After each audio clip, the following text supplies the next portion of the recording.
இன்னைக்கு களியோட கூட்டு பண்ண போகிறோம். 7 கறி கூட்டு. பீன்ஸு, கேரட்டு, பட்டாணி, பரங்கிக்காய், பூசணிக்காய், அப்புறம் சக்கரவள்ளி கிழங்குலாம் போட்டுட்டு முதல்ல வேக வச்சுட்டு புளி தண்ணி விட்டு உப்பு போட்டுட்டு அப்புறம் இந்த பருப்பையும் வேக வச்சிடலாம். வறுத்தரைச்ச மசாலாவுக்கு கடலப்பருப்பு, தனியா வத்தல், பெருங்காயப்பொடி, காஞ்ச மிளகா, அப்புறம் தேங்காய் இதெல்லாம் அரைச்சி வந்துடலாம். அப்புறம் புளி இந்த அளவுக்கு கரைச்சி வந்துடலாம்.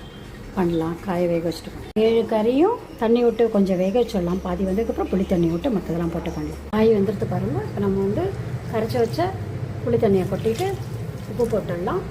நல்லா கொதித்த உடனே அதுக்கப்புறம் அரைச்சி வச்ச அந்த விழுதியும் பருப்பையும் போட்டுடலாம். புளி தண்ணி விட்டு தேவையான அளவு உப்பு போட்டு நல்லா கொதிக்கட்டும். கொதிச்சு வருது பாருங்கள். நம்ம அரைச்ச விழுதியும் பருப்பையும் போட்டுட்டு தாளிச்சு போட்டுடலாம். ரெடி ஆகிடும். கருவேப்பிலை கொத்தமல்லி போடலாம். அப்புறம் கூட்டு தயாராக எடுத்து கொதிச்சு வந்துருக்காருல தாளிச்சு போட்டுடலாம். அப்புறம் 7 கறி அரைச்சி விட்ட கூட்டு ரெடி ஆகிடுது. இந்த மாதிரி பண்ணி ரொம்ப ரொம்ப டேஸ்ட்டாக இருக்கும். கமெண்ட் பண்ணுங்கள், சப்ஸ்கிரைப் பண்ணுங்கள். தேங்க்யூ ஸோ மச் ஃபார் வாட்சிங்.